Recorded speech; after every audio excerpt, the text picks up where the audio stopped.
Da dun dun da da dun da dun dun da da dun da dun dun da da dun da dun dun da da dun da dun dun da da dun. We received a case about a stolen car, and we reached out to the young person, and he pretty quickly took responsibility for it.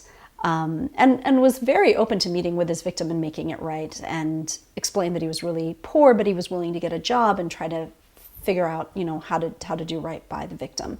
So we reached out to the victim, and the victim was extremely unhappy that the case had been diverted. She actually knew a little bit about diversion because she worked for a law enforcement type entity, and was adamant that she had been out of pocket $4,000 in costs because of this car, and wanted to see $4,000. And so in meeting with the young person and his family, his mother is undocumented, working multiple jobs.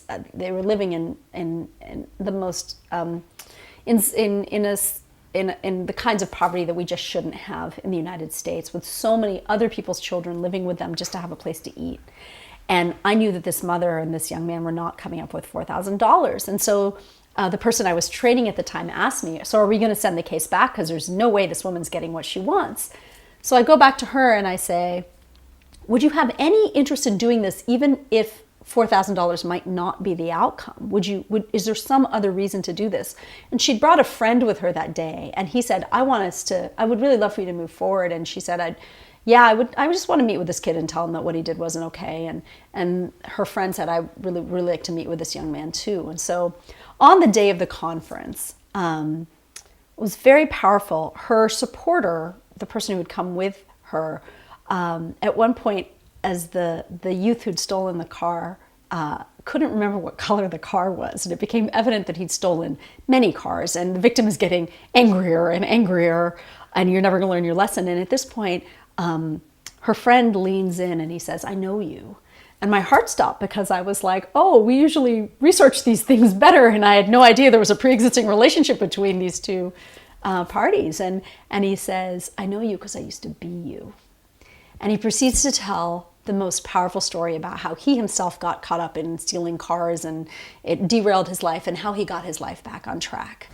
And it was as if the rest of the room disappeared, and this young man and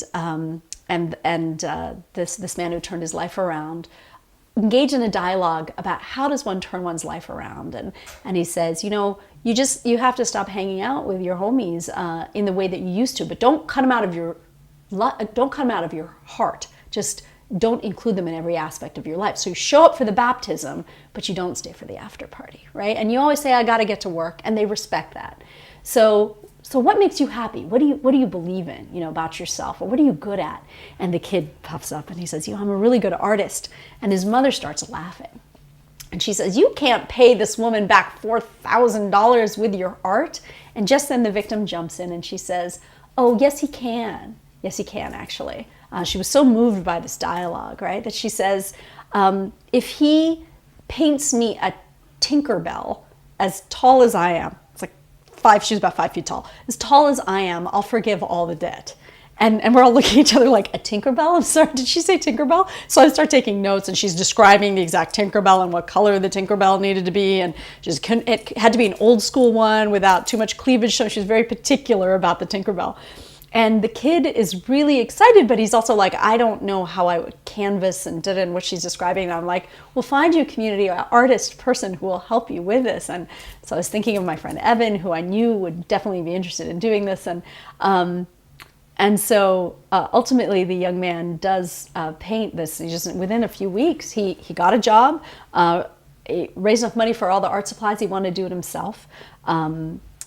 Painted the most amazing rendition of Tinkerbell on canvas, and the victim asked for him to bring it to her home and help him install it, And then he ended up getting involved with other community art projects, and actually getting involved with the program at Community Works, where he had been involved in this case, and just helping out other kids who'd gotten in trouble. So his life turned around completely, and he stayed out of trouble consistently after that. And the Tinkerbell was really beautiful. But I think what's really, when people ask what do victims want, you know, it's different in every case. And I always think you never know, it might be Tinkerbell. Like, you have no idea what is going to leave a crime victim satisfied. So some people might say, oh, that's soft on crime. He stole a car and he gets to paint something. But if that's what the victim wanted and that's what keeps him out of trouble for the rest of his life, then we should be really happy about Tinkerbell. Da-dun-dun-da, da-dun.